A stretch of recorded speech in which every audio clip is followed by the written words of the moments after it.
We have learned a lot from those more experienced in terms of the critical success factors associated with PPP models.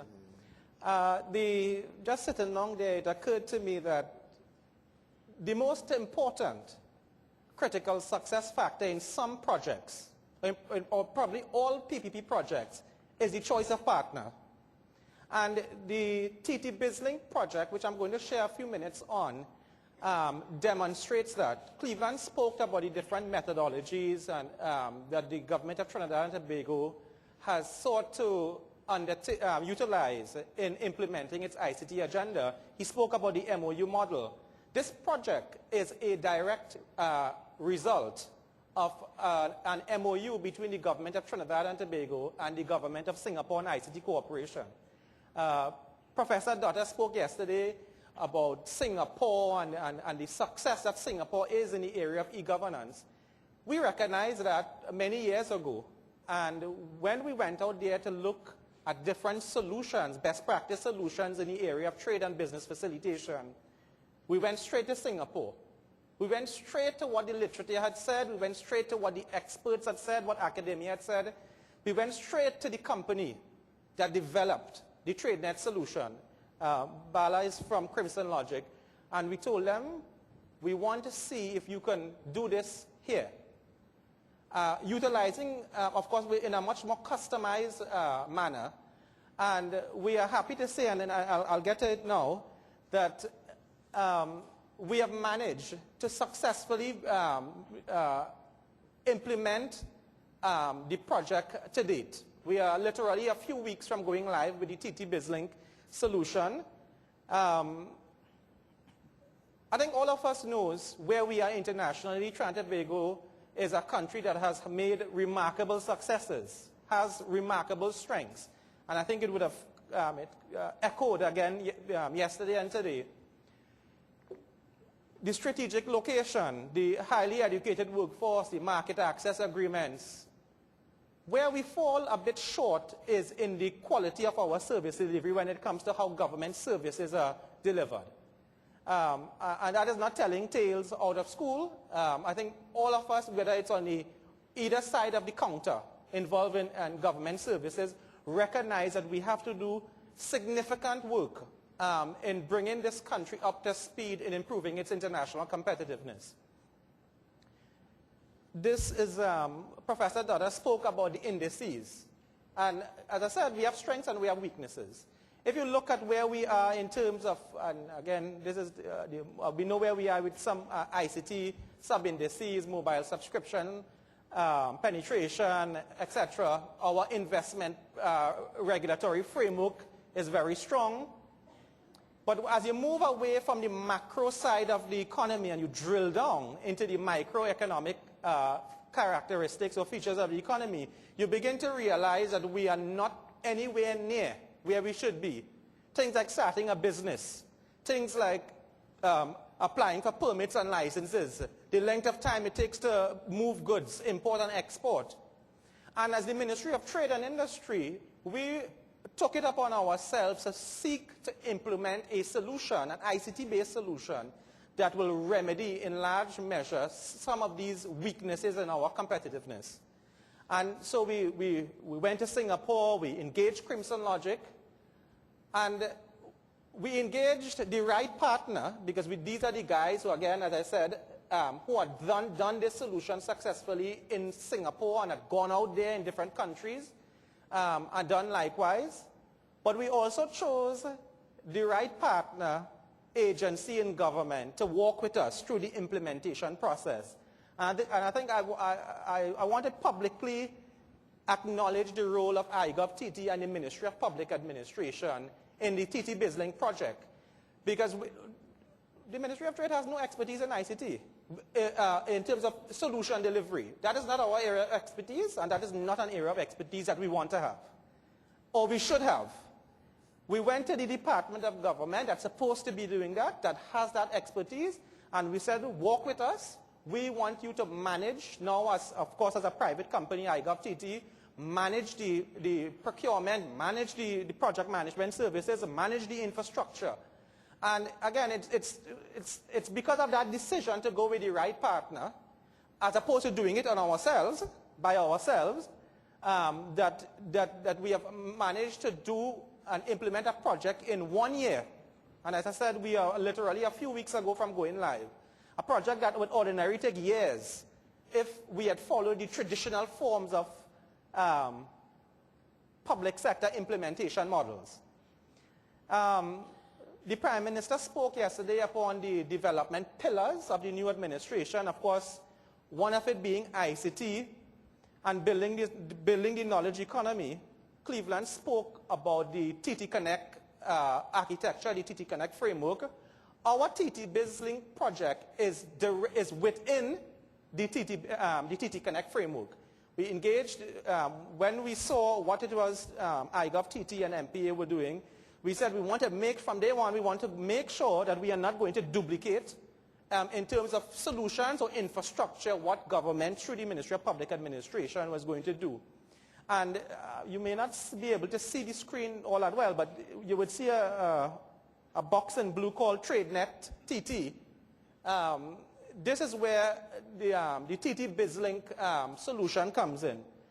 The rationale, as I said, this pictorial is an actual process map of all the services involved in trade and business facilitation locally. And these are not arbitrary lines we have drawn. We actually did a lot of work tracing documentation, import-export procedures, and all the departments involved in government, whether you want to move a container or apply for a BR, apply for register a company or some import permit. This is the actual process map, and it's not a very pretty picture.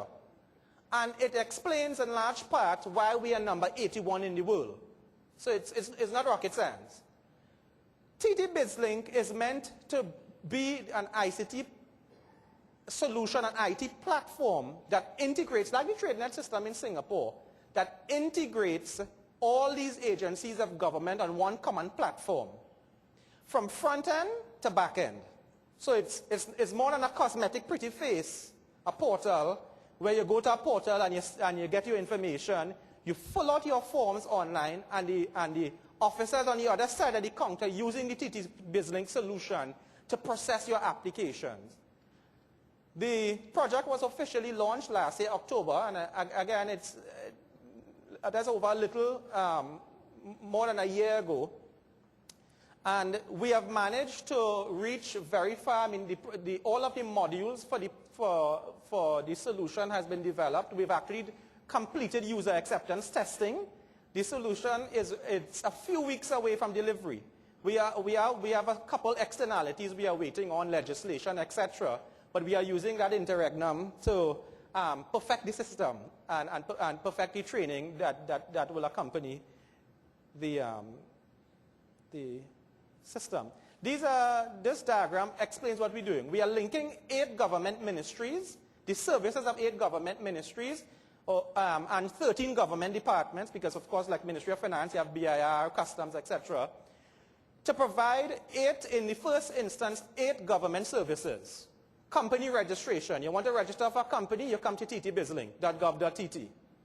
And again, this is full integration from front to back end.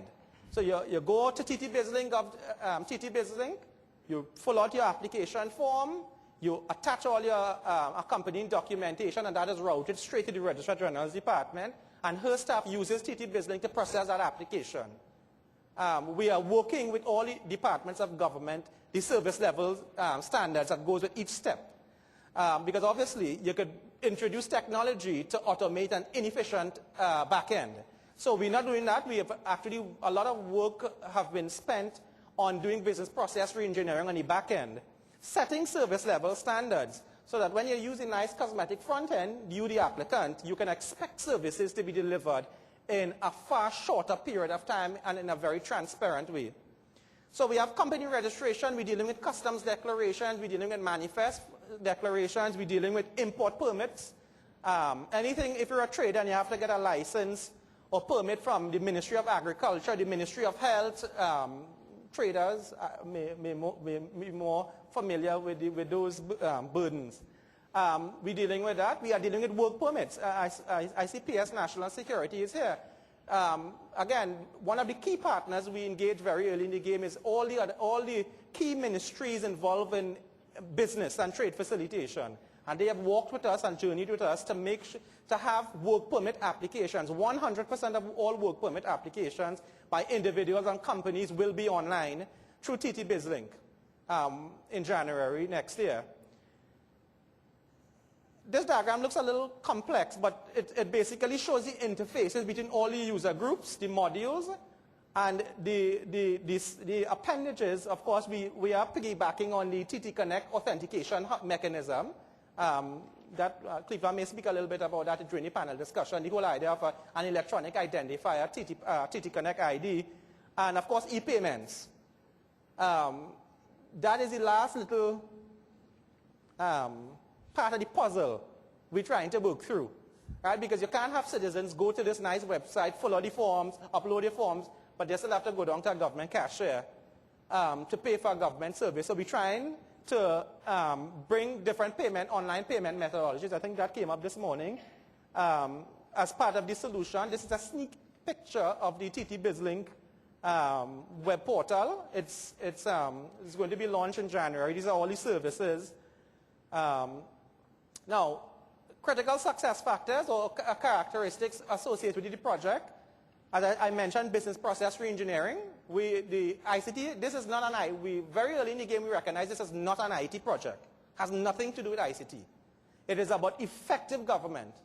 It's about effective governance. And so that the whole business process reengineering and cleaning up the mess in the back is what we are concerned about in making the front look pretty. The front and the back must be pretty. And that is also affected by service standards. So again, one of the critical ways the system will run is there are service standard agreements that will be imposed ministry upon ministry, the government department about government department. And of course, transparency. All government departments participating in the TT BizLink platform will be required to publish all their business rules, all the criteria, how they make decisions, and that is going to be monitored, right? And now, TTD roadmap, as I said, we have built all these modules. We have worked very closely with members of the private sector. In fact, we have a number of private sector agencies who have actually been doing the testing, and from start to now, they have been very, very involved with the chambers, the manufacturing association, the shipping association. All of the relevant business associations have been journeying with us and actually been very active in helping us to do all the requirement specification and design specification, the testing, etc. We will be going live in January of this year, where all of the government departments that are on the TT BizLink platform have already promised that we will move from a 100% manual, this might sound scary, a 100% manual to a 100% electronic environment from day one. We're not going to run parallel systems. It sounds risky, but we prefer the Big Bang approach than having two systems, two processes limp along. So we will phase the implementation from January to March. We will start off with the work permit applications, import duty concessions, fiscal incentives, and then we will roll out the rest, kind of monitor what's going on. We will leverage on the TT Connect service centers for registration. We will leverage on the TT Connect call center. Well, again, that's being worked out. So we are leveraging 100% of the TT Connect platform. Right? There will be single sign-on between both modules. After we get the 7 modules up, we have already begun the preparatory work for phase 2, because of course, as every ministry learns what we're doing, everyone is coming up and they want new modules added. So we'll be added on electronic business visas, a vessel registry system for the Ministry of Works, etc. So we have started a little revolution internally within government in terms of e-governance, with the help of course, MPA. And we are hoping that it will be recognized not only locally, but internationally as one of the best practice models for public-private partnerships.